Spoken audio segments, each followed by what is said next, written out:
Hey guys, and welcome to the Hikers Anonymous podcast. This is your host, Franziska Weinheimer, and today we are going to talk with Ken, who has been a Patreon member with Hike Oregon for several years now. I've gotten to know him and his story a little bit, and he has a really inspirational story, so I thought he'd be perfect to have on the podcast.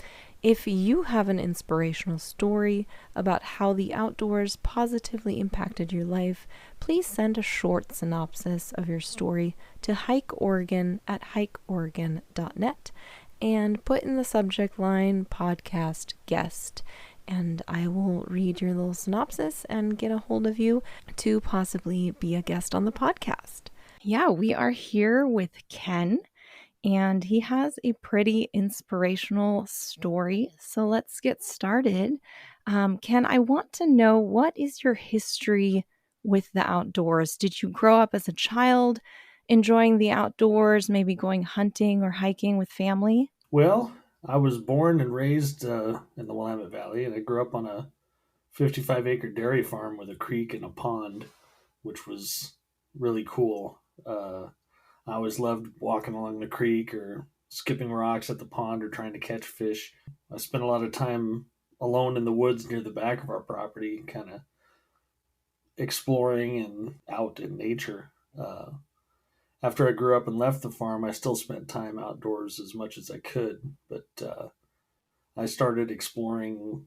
My family ended up selling the farm, and I started exploring logging roads and all the little small peaks that were accessible nearby, where I live here in central Willamette Valley, and anywhere in the Coast Range or the Sane Pass. That was kind of my area of exploration for a long time. And I never really followed established trails that much back then. I would just kind of wander around, but mostly I liked exploring like waterfalls and lakes and trying to see where some of those little gravel roads went. They'd go wandering off the main road, and I'd go drive until I couldn't drive anymore, and then turn around and come back.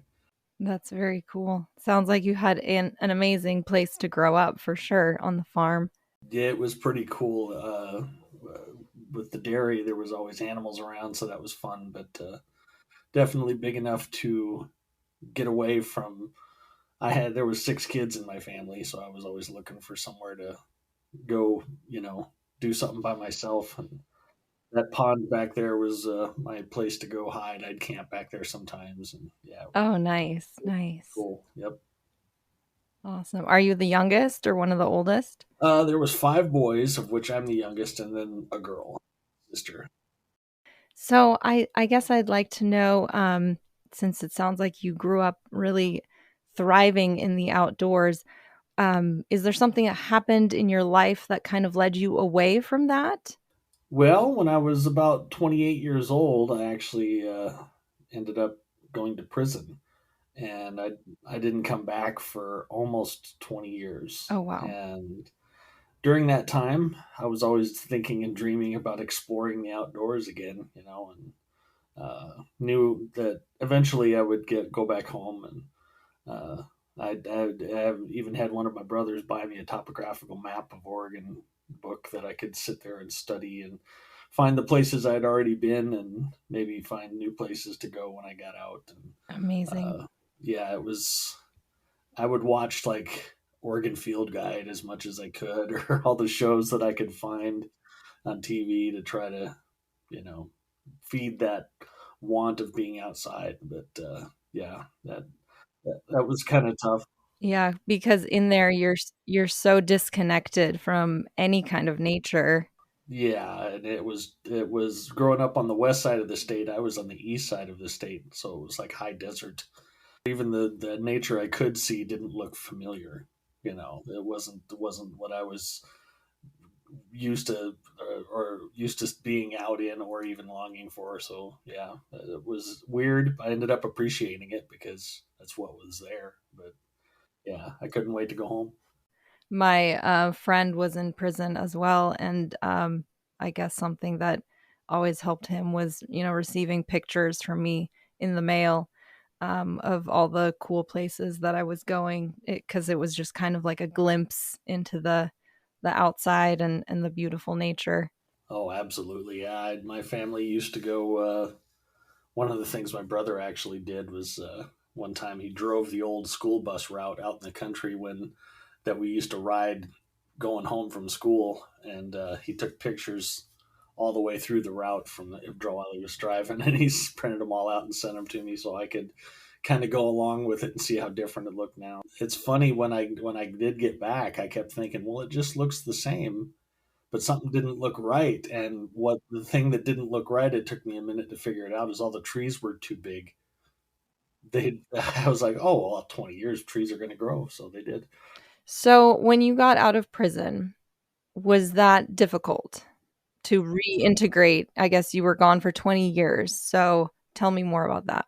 It wasn't as difficult as it could have been because thankfully, I had uh, majority of my family still around during the time that I was there, and they kept me grounded and connected to home in a lot of ways. And so, like technologically, I already knew what smartphone was and all that kind of stuff. But so all that kind of stuff wasn't really. I mean, it's cool to check out when I got back, but it wasn't a shock or anything. But the hardest part was um, just getting over the fact of actually being, something that you longed for so long, and then all of a sudden, one day, there it is.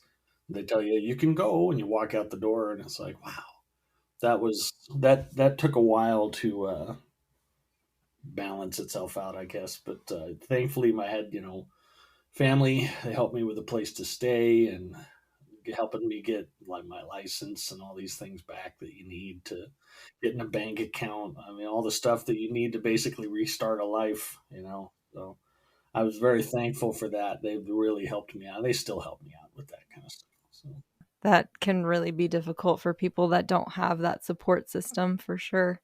oh yeah, I have some friends that you know, for whatever reason, they just lost contact with any family or anything, and when they go home, they've got nothing except themselves. And I try to help out when I can. Even if it's just letting them know what to expect.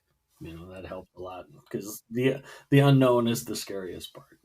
Right. And getting all of those little things together, like you mentioned, getting a license and Yeah, just those like little things that we don't really think about because we yeah. have them for 10 years.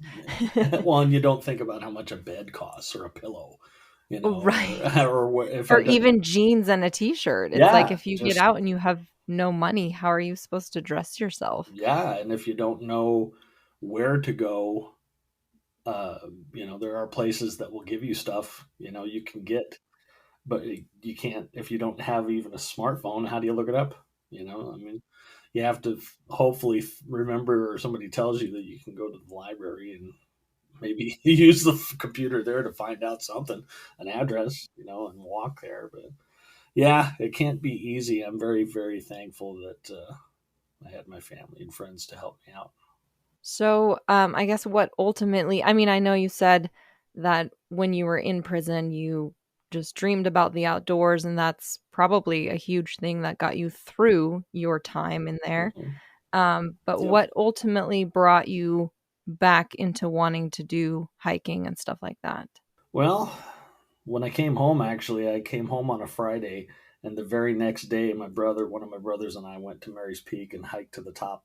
Oh, amazing. And it Was it was good in May. views?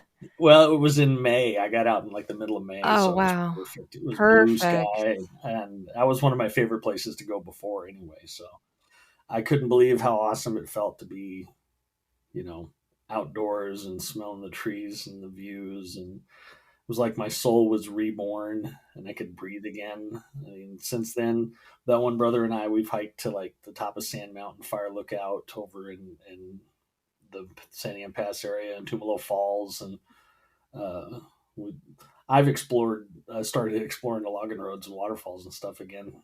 But my brother, just because the scheduling doesn't go with me most times, but we still try to get out, even just for a drive and then stop and walk around a little bit. And it's funny because when I left, I had two sons and they were just little guys. And so when I came back, they were both adults.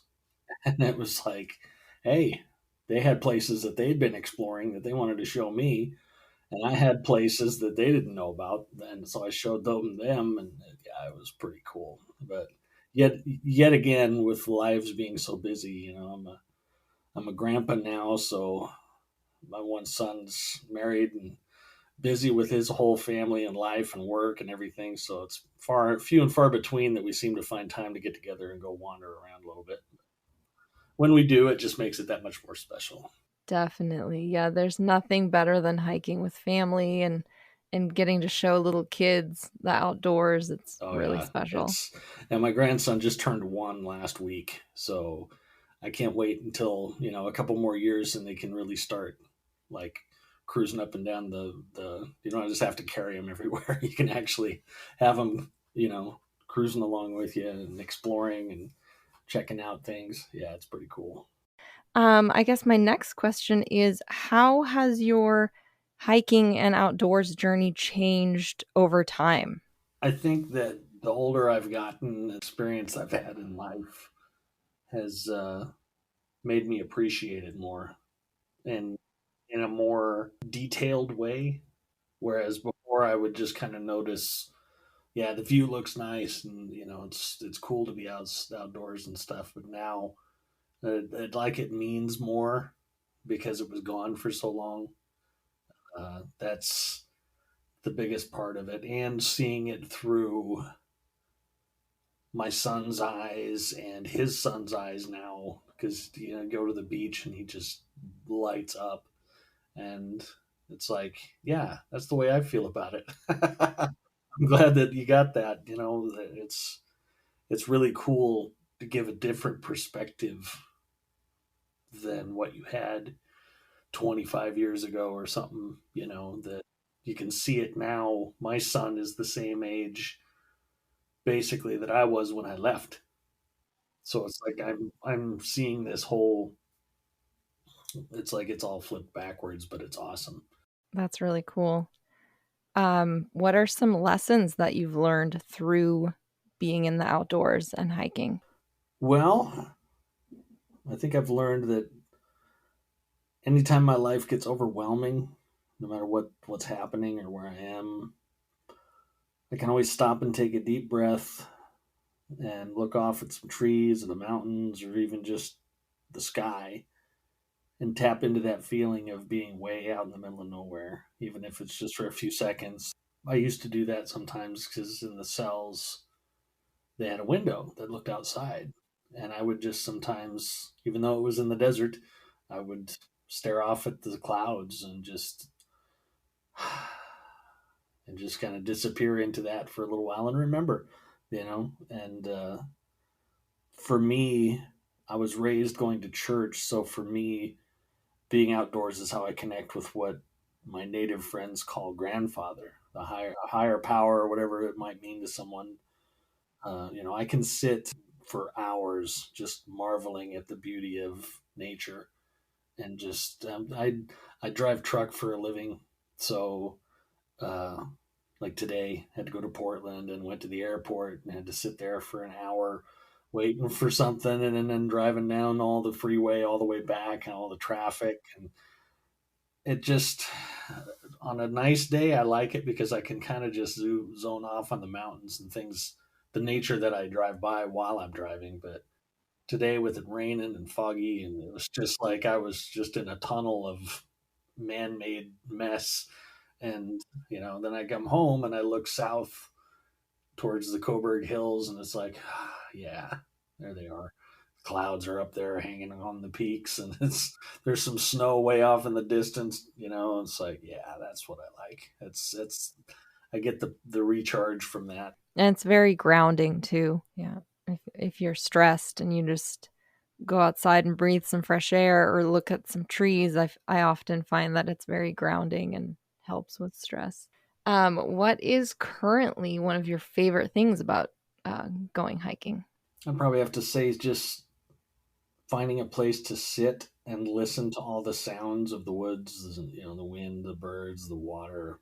I live about 5 miles away from Horse Rock Ridge Trailhead, Oh, so how perfect. it's just up the road, and so I really like going up there and just finding a spot, that even if it's fogged in down below, doesn't matter. I mean, Yeah. that's as cool to me as if I could see everything.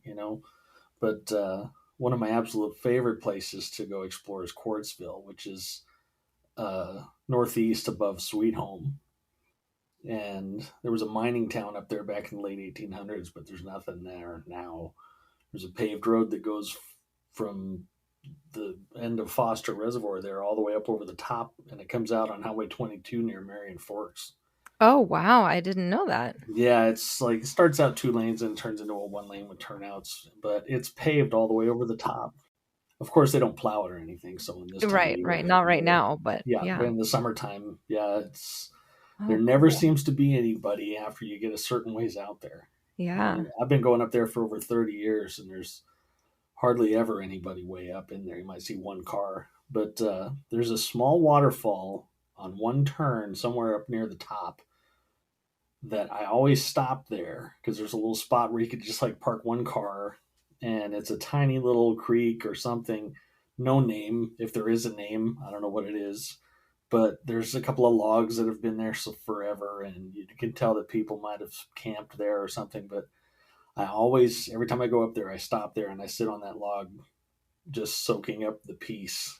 And it's last time I was up there, I sat there for over 3 hours and not one vehicle drove by. I mean, I couldn't hear anything other than nature. I just didn't want to leave. I just wanted to stay there. But being in places like that really fills me with peace and joy. Well, I guess the last question I have for you is what is a message you would like to share with the listeners? Could be anything like an inspirational quote that has helped you, or just a specific place they should visit, or a tip getting started in the outdoors, maybe. I think it's probably a place that nobody ever seems to have heard of it, which is cool.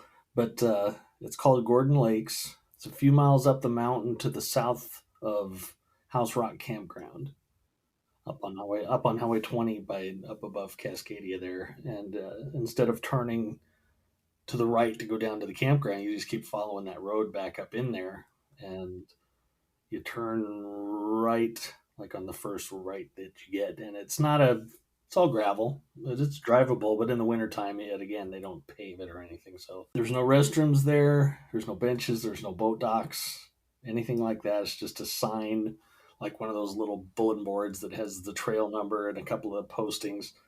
And there are two lakes with a small stream draining the upper lake into the lower one, and it's surrounded by like old growth timber, and it's never been developed at all except for that road, and there's just a wide spot at the end where you can park. And it's not a tough trail, but it's a little bit rough because it just kind of winds through those trees and it drops down from the parking lot a little bit. I mean, it's definitely an adventure, but it's definitely doable for the average person, I think. But you can hike. There's a trail that goes around the upper lake that I haven't done, but it's just so beautiful there. I've been there probably 20 times over the years, and I've never seen anyone else there. And I mean, the trail, the Gordon Lakes Trail, I think it goes west from there. I've seen it on the maps for sure. I've never gone to Gordon. It's on my list. But yeah, I've seen it on maps. It can be quite a longer hike, I Yeah, think. I had a friend take me there back in like '89, and I couldn't believe it. I couldn't believe I'd lived in this area the whole time and never heard of this place. And I took friends up there, and they were like, "What? Where's this place been?" There's no signs to point to it. There's nothing. But going to places like that just helps me to remember the feeling. Standing there looking at the trees and the reflections in the water, and just peace. There's no stresses of the day or anything like that. It's just no worries. It's just there, and it's always there. It's to me, that feeling has helped me get through some pretty rough times, and actually being able to be outdoors again and recharge that feeling is pretty cool. I think the constant, like the fact that it's always there, like even if a wildfire goes through and stuff like that, because I have to remind myself, like, the place is still there, even if it burns or whatever. That's right. Because I Yes. get super upset about wildfires burning Mhm. places. Yep. Um, but like the lakes and the landscape, like everything about the place, it's still there. And I think that thought is really soothing and comforting. If you're going through a hard time, maybe you're injured and you can't get out, or you're in prison or you're in another country and you're missing home, just having that thought of that place is still there and it will be there forever, I think is really comforting. Yes, absolutely. Absolutely, it is. One of my favorite places, like I said before, is Mary's Peak. And I've been going up there all my life because my family used to take relatives that would come visit us. And that was the place, we'd all drive up there and show them the view. And it's, I've been going up there as soon as I got my license. That was one of the first places I drove, was drive up to the top and just sit there for a while and say, I can do this anytime I want. But yeah, it's definitely something that was on my mind for a long time. And even now when I'm just, like I said, stressed driving through crazy traffic on I-5, it's like I can look off to the west and see Mary's Peak sitting there if it's clear enough to see, which it wasn't today, but I can see it and remember. Well, thank you so much, Ken, for being my first guest on this podcast. No problem. Thank you so much for listening to this episode. Again, if you have an inspirational story about how the outdoors positively impacted your life or helped you through a dark time, please email me with the subject line podcast guest, and the email is hikeoregon@hikeoregon.net. I will have that in the show notes below. Thank you so much for listening. Stay safe and happy trails.